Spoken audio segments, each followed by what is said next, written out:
దేవాలయంలో అయినా ఇలా వీడియోలు బయటపడ్డ చైర్మన్ గా ఉన్న దాఖలాలు ఉన్నాయా అని అడుగుతున్నా. ఎంత నీచం అండి. అసలు అందరూ కూడా టీటీడీలో ఒక చిన్న పదవి వచ్చినా కూడా అది వాళ్ళ పూర్వజన్మ సుకృతం, వాళ్ళ అదృష్టంగా భావిస్తారు. అలాంటిది సాక్షాత్తు టీటీడీ బోర్డు చైర్మన్ గా పదవి వస్తే ఈరోజు బిఆర్ నాయుడు గారు చైర్మన్ గా ఎక్కడైనా ఆయన ప్రవర్తించాడా? ఆయన భాషలో కానీ, ఆయన బాడీ లాంగ్వేజ్లో కానీ, ఆయన చేసే పనుల్లో కానీ ఎక్కడైనా ఒక హుందాతనం కానీ, ఒక గౌరవం కానీ ఉందా అని అడుగుతున్నాను. ఆయన ఎప్పుడూ కూడా టీటీడీ బోర్డు చైర్మన్ గా వ్యవహరించరు. ఆయన ఆ రోజు నుంచి ఈ రోజు వరకు TV5 బిఆర్ నాయుడు గానే వ్యవహరిస్తున్నాడు. ఎందుకు నేను ఇలా అంటున్నానంటే, కొండ మీద కూర్చొని వెంకటేశ్వర స్వామి, పద్మావతి అమ్మవారి ఫోటోలు వెనక పెట్టుకొని ముందర ప్రెస్ మీట్ పెట్టుకొని ఎంత అహంకారంతో, ఎంత తలతిక్కగా, ఎంత కేర్లెస్గా, ఎంత చులకనగా, ఎంత నీచంగా మాట్లాడతారో ఆయన ప్రెస్ మీట్లు అన్నీ ఒకసారి మనం వేసుకొని చూస్తే మీ అందరికీ కూడా అర్థమవుతుంది. ఎందుకంటే ఆయన TV5 బిఆర్ నాయుడుగా ఉన్నప్పుడు ఆయన ఎట్ట మాట్లాడినా ఎవరు పట్టించుకోరు. కానీ ఒక టీటీడీ బోర్డు చైర్మన్ అయిన తర్వాత ఆయనకి హుందాగా ఉండాలి, హుందాగా మాట్లాడాలి, పాలిటిక్స్ కి దూరంగా ఉండాలన్న ఇంగిత జ్ఞానం లేకపోవడం అనేది చాలా దురదృష్టకరం. ఎందుకంటే కొండ మీద బిఆర్ నాయుడు చైర్మన్ గా అడుగుపెట్టిన తర్వాత ఎన్ని జరగాలో అన్ని జరిగాయి. ఆయన ఎలా రియాక్ట్ అయ్యారో మనం అందరం కూడా చూసాం. ఎందుకంటే గతంలో ఎంతో మంది చైర్మన్ గా పనిచేసినప్పుడు ఇలాంటి అపశృతులు ఎప్పుడు కూడా జరగలేదు. కానీ ఈరోజు బిఆర్ నాయుడు చైర్మన్ అయిన తర్వాత ఒక్కొక్కటిగా చూడండి గోవులు దాదాపుగా 100 గోవులు చనిపోయినాయి. ప్రెస్ మీట్ పెడతాడు, ఏ వయసు అయిపోతే చనిపోవా? ఇదేనా ఒక చైర్మన్ మాట్లాడాల్సిన మాటలు? వయసు అయిపోయి 100 ఆవులు వెంటనే చనిపోతాయా? మీ చేతగానితనం వల్ల చనిపోయినాయి. మీరు వాటిని సరిగ్గా సంరక్షించకపోవడం వల్ల, ఆ తప్పు చేసిన వాళ్ళ మీద మీరు ఎటువంటి చర్యలు తీసుకోకపోవడం వల్ల వెంటనే అన్ని ఆవులు చనిపోయినాయి. అసలు ఒక ఆవు అయితే ఏకంగా గోశాల నుంచి బయటకు వచ్చి రైల్వే ట్రాక్ లో ట్రైన్ గుద్ది చనిపోయింది. అంటే ఎంత నిర్లక్ష్యంగా ఉన్నారు మీ కింద వర్క్ చేసేవాళ్ళు. అంటే మీ మీద భయం, భక్తి లేదు. ఎందుకంటే మీకే దేవుడి మీద భక్తి లేనప్పుడు వాళ్ళు మీకెందుకు భక్తిగా ఉంటారు అనేది ఆలోచించాలి. అలాగే మీరు చూస్తే భగవద్గీత హిందువులందరూ ప్రతిరోజు ఒక పేజీ అయినా చదవాలి భగవద్గీత అని పెద్దలు చెప్తారు. ఆ భగవద్గీతలో ఉన్న సారాంశాన్ని తెలుసుకొని ఆ విధంగా తమ జీవితంలో ఉన్నతమైన విలువలతో నడుచుకోవాలి అని పెద్దలు చెప్తారు. కానీ ఈ బిఆర్ నాయుడు అంటాడు సిగ్గు లేకుండా, వైఎస్ఆర్ వాళ్ళు 50 కోట్లు పెట్టి బుక్కులు కొట్టేశారు, అవన్నీ రూమ్లో వేస్ట్ ఉన్నాయి, అసలు ఆ భగవద్గీతలో ఏముంది చెత్త తప్ప అంటాడు. ఆ మూతి మీద 4 పట వేయాలనిపించింది నాకు. ఎందుకంటే అలాంటి వాడు TV5లో అసభ్యమైన వాటిని చూపించే మెంటాలిటీ ఉన్నవాడికి, అవి చూసే మెంటాలిటీ ఉన్నవాడికి, అవి చేసే మెంటాలిటీ ఉన్నవాడికి భగవద్గీత గొప్పదనం, భగవద్గీతలో ఉన్న సారాంశం ఎలా అర్థమవుతుంది? అందుకే దాంట్లో ఏమి లేదు చెత్త అంటున్నాడు. దీని మీద ఖచ్చితంగా హిందువులందరూ కూడా తిరగబడాలి. ముఖ్యంగా బీజేపీ వాళ్ళు, ధార్మిక సంస్థల వాళ్ళు, సంఘాల వాళ్ళు, అలాగే హిందూ సంఘాలు కూడా ఈ బిఆర్ నాయుడు మాట్లాడే మాటలకి స్పందించాలి, బుద్ధి చెప్పాలని కూడా నేను కోరుకుంటున్నాను. ఎందుకంటే మన హిందూయిజాన్ని, మన ధర్మాన్ని, మన భగవంతుణ్ణి, అలాగే మన భగవద్గీతని చులకనగా మాట్లాడే ఇలాంటి వ్యక్తికి టీటీడీ బోర్డు చైర్మన్ గా ఉండే అర్హత ఉందా? అలాంటి వాడిని వెంటనే రాజీనామా చేయించి మెడ పట్టుకొని గెంటేయాలని కూడా వీళ్ళందరినీ కోరుకుంటున్నాను. ఈరోజు ఒక వీడియో రిలీజ్ అయింది. బిఆర్ నాయుడు ప్రెస్ మీట్లే చూడండి, అది నిజమా కాదో మీకే అర్థమవుతుంది. ఎందుకంటే ఆయన కోసం చాలా మంది ఆడవాళ్ళు తెగ మాట్లాడుతున్నారు. కొంతమంది అయితే ఏకంగా ఆయన్ని సమర్థించేస్తున్నారు పొలిటికల్ నాయకులు. ఆయన ప్రెస్ మీట్ చూస్తేనే మీకు అర్థమైపోతుంది అది నిజమా కాదా అని. ఆయన మీద ఏఐ చేసి బ్యాడ్ చేయాల్సినంత అవసరం ఎవరికి కూడా లేదు. ఆయన అంత గొప్ప వ్యక్తి కూడా కాదనేది తెలుసుకోవాలి. రెండవది, ఆయన మాట్లాడిన మాటల్లో ఆ వీడియోలో తప్పే ఉంది. ఆ వీడియోలో ఉన్న ఆవిడ మాకు 25-30 సంవత్సరాలుగా మా అందరికీ ఒక మంచి రిలేషన్షిప్ ఉంది. వాళ్ళ ఇంట్లో వాళ్ళు కంప్లైంట్ చేశారా లేదా మా ఆవిడ కంప్లైంట్ చేసిందా, మీకేంటి బాధ, ఇలా మాట్లాడినప్పుడు అది ప్రజల విజ్ఞతకే వదిలేస్తున్నాను. వాళ్ళిద్దరి మధ్య ఏముంది, ఏం జరిగింది, ఏం జరగలేదని. ఎందుకంటే ఈరోజు ఆ వీడియోలు బయటకు వచ్చాయి అంటే ఒకటి ఆమెనా బయట పెట్టాలి, లేదా వాళ్ళ ఇంట్లో పనిచేసే వాళ్ళైనా బయట పెట్టాలి. వేరే వాళ్ళు పోయి వాళ్ళ ఇంట్లో కెమెరా పెట్టి తీసేంత అవకాశం ఉంటుందా? అది ఒకసారి మీ అందరూ కూడా ఆలోచించాలి. ఈరోజు పట్ట పగలు ఈ విధంగా దొంగ దొరికిన తర్వాత తప్పించుకోవడం కోసం ఈయన ఒక కేసు పెడతాడు, మళ్ళీ ఆవిడకి ఒక కేసు పెట్టిస్తాడు. అవి ఫేక్ వీడియోలు, ఏఐ వీడియోలు, మా మా మా గౌరవాన్ని భంగపరుస్తున్నారు అనేసి. ఆమె పేరేంటో నాకు తెల్ల, ఇందులేఖ అనుకుంటాను. ఆ మేడంకి నేను ఒక సలహా ఇద్దామనుకుంటున్నా. ఇందులేఖ మ్యామ్, ఇక్కడ ఎవరు మీ పరువు తీయలేదు. మీ పరువు తీసిందంతా బిఆర్ నాయుడు గారు. ఈరోజు మాకు ఇన్నేళ్ల సంబంధం ఉంది, వాళ్ళ ఇంట్లో వాళ్ళు ఏమనలేదు, మా ఇంట్లో వాళ్ళు కంప్లైంట్ చేయలేదు, అసలు దీంట్లో ఏం తప్పు ఉందని మాట్లాడి మీ పరువు తీసింది ఆయన మీద కేసు పెట్టండి. అది వదిలేసి ఎవరెవరి మీద కేసులు పెట్టామని మాట్లాడటం కరెక్ట్ కాదు. రెండోది, మీరు చూస్తే ఈరోజు ఇందులేఖ గారు 2019లోనే లెటర్ రాసినట్టుగా మీరు టీవీ మీడియాలో చూశారు, సోషల్ మీడియాలో అంతా కూడా. అది తెలుగుదేశం పార్టీ ఆఫీస్కి డైరెక్ట్గా చంద్రబాబు నాయుడుకి, లోకేష్కి రాశారు. మరి నిజం లేకపోతే మీరెందుకు లెటర్ రాశారు మేడం? అది మీ లెటర్ కానప్పుడు ఆ లెటర్ని మీద ఎంక్వైరీ ఏమనండి. ఆ లెటర్ అందిందా లేదా చంద్రబాబు నాయుడు చెప్పాలి, ఆ లెటర్ రాశారా లేదా ఇందులేఖ మేడం చెప్పాలి. చేయాల్సిన తప్పులన్నీ అందరూ చేసేసి ఎంతసేపు వైఎస్ఆర్సీపీ మీద దుమ్మెత్తి పోసేదానికి రెడీగా ఉంటారు. ఏ రోజు వైఎస్ఆర్సీపీ ఇలాంటి తప్పుడు పనులు చేయలేదు, ఏ రోజు వైఎస్ఆర్సీపీ ప్రజలకి అన్యాయం చేయలేదు, భగవంతుడిని కూడా ఎప్పుడూ కూడా అగౌరవపరచలేదు. కానీ మీరు ఎదవ పనులు చేస్తారు, భగవంతుడిని అగౌరవపరుస్తారు, వీడియోలు దొరుకుతారు, ఫోటోలు దొరుకుతారు, మళ్ళీ ఇదంతా వైఎస్ఆర్సీపీ కుట్ర అని మీ పచ్చ ఛానళ్లతో దాన్ని మా మీద రుద్దాలని చూస్తున్నారు.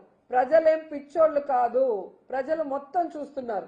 బిఆర్ నాయుడు గారు చైర్మన్ అయిన రోజు నుంచి ఈ రోజు వరకు కొండ మీద ఏ విధంగా తాగేసి మాడ వీధుల్లో తిరిగిన దాఖలాలు చూసాం, మర్డర్ జరిగిన దాఖలాలు చూసాం, గోవులు చనిపోయింది చూసాం, మాంసం తిన్న దాఖలాలు చూసాం. అన్నీ కూడా మీడియాలో వస్తున్నాయి కదా. ఇది ఏవి కూడా ఏవి కాదు, ఫేక్ కాదు. అసలు వైకుంఠ ఏకాదశి 6-7 మంది చనిపోతే ఒక చైర్మన్ గా బాధ్యత లేకుండా దాని గురించి పట్టించుకోలేదు. పవన్ కళ్యాణ్ గారు వచ్చి సారీ చెప్పంటే ప్రెస్ మీట్ పెట్టి సారీ చెప్తే చచ్చిపోయిన వాళ్ళు లేసి వస్తారా? ఎవడో చెప్తే సారీ చెప్పమంటే నేను చెప్తానా? అంటే నరాన బిఆర్ నాయుడికి కొవ్వు ఎలా కొట్టుకుంటుందో చూడాలి. అంటే భక్తుల ప్రాణాలు అంటే మీకు గౌరవం లేదు. దేవుణ్ణి చూడటానికి వచ్చిన వాళ్ళని చంపే అధికారం మీకు ఎవరిచ్చారు? రైట్స్ ఎవరిచ్చారని అడుగుతున్నా. ఎన్నో సంవత్సరాలుగా వైకుంఠ ఏకాదశి అంటే క్యూ లైన్లు పెట్టి టికెట్లు ఇష్యూ చేస్తారు, టోకన్స్. మరి ఏ రోజు జరిగింది? నీ ప్రభుత్వంలో ఎందుకు జరిగింది? నువ్వు ఎవరైనా ఆఫీసర్ని కలుపుకొని పోతే కదా, ఎవరిని మతించవు, ఎవరిని అడగవు, నీకు తెలియకపోయినా నీ ఇష్టానికి చేస్తావు. నీ వల్ల ఈరోజు తిరుమల కొండ పేరు ప్రతిష్టలు దిగజారే విధంగా జరుగుతున్నాయి, అలాగే ప్రజల ప్రాణాలు పోతున్నాయి.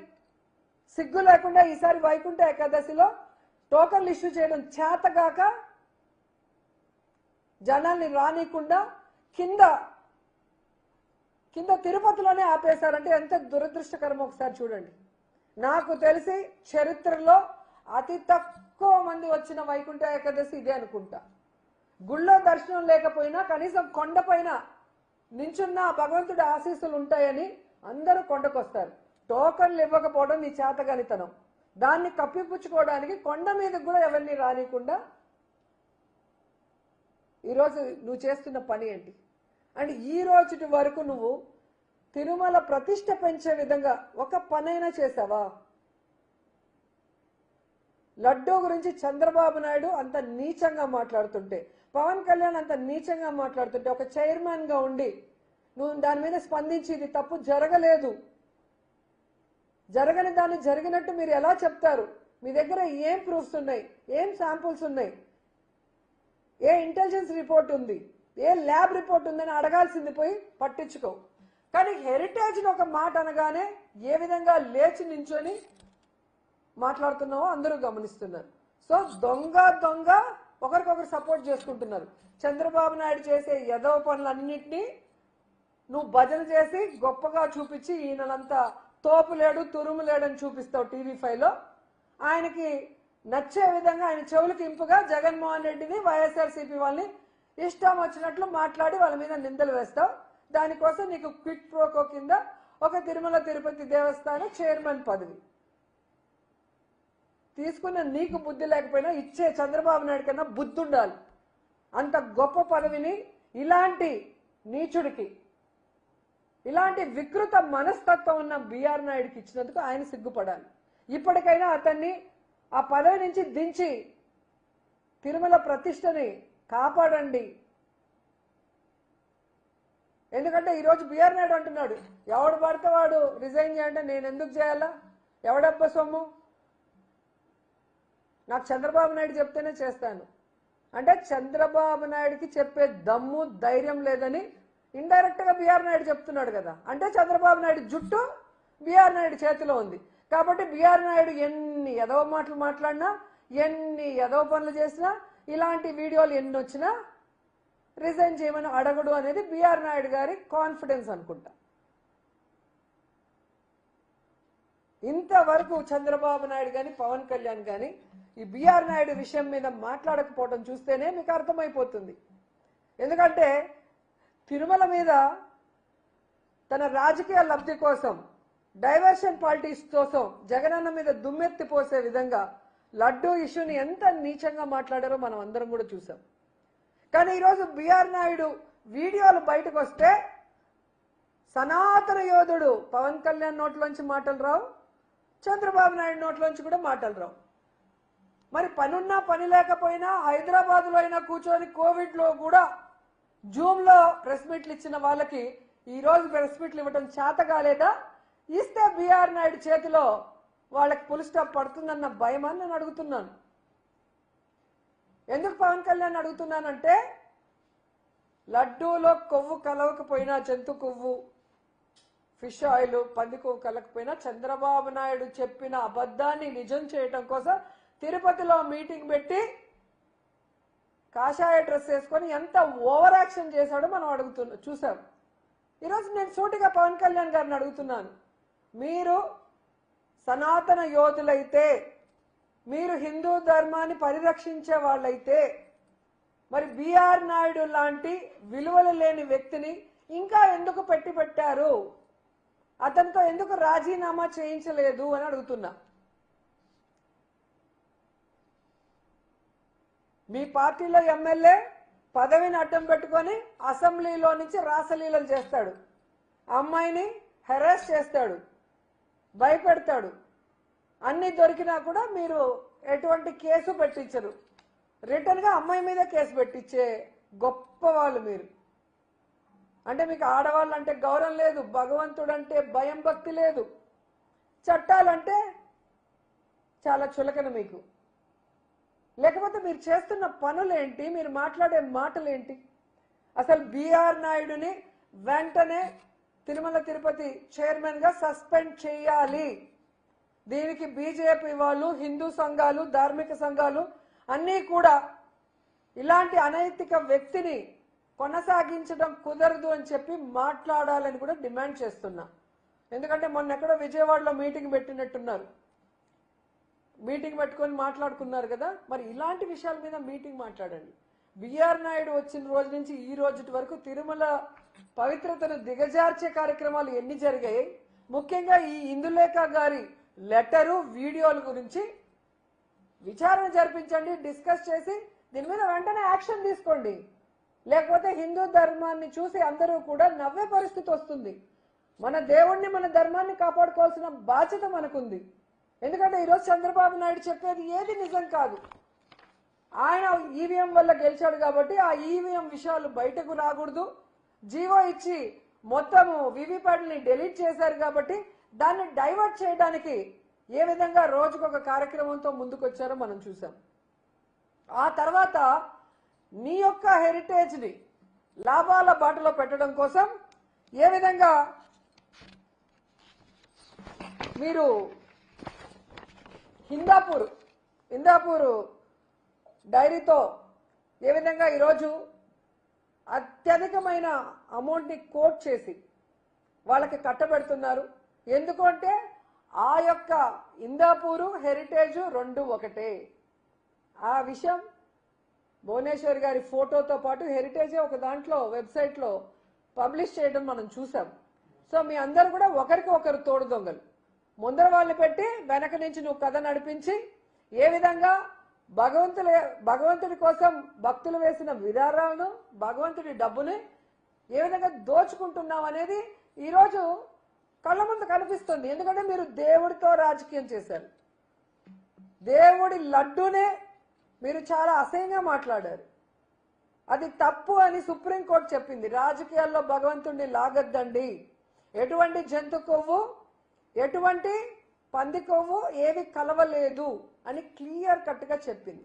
చెప్పిన తర్వాత కూడా మీరు ఏ విధంగా భగవంతుడిని అవమానపరిచే విధంగా ఫ్లెక్సీలు వేసి గొడవలు చేసి డైవర్షన్ పాలిటిక్స్ చేశారో మనం చూసాం. ఈరోజు సిబిఐ వేసిన కేంద్ర ప్రభుత్వంలోని వాళ్ళు, రాష్ట్ర ప్రభుత్వం వాళ్ళు కలిపి చేసిన ఎంక్వైరీలో ఏమీ లేదని తెలితే నువ్వు మళ్ళీ ఒక కమిటీ వేసావంటే అర్థం ఏంటి? రెడ్ బుక్ రాజ్యాంగాన్ని తీసుకొద్దాం అనుకుంటున్నారా? ఈరోజు సిగ్గు లేకుండా బిఆర్ నాయుడు విషయం కూడా డైవర్షన్ కోసం వైసీపీ తీసుకొచ్చిందంట.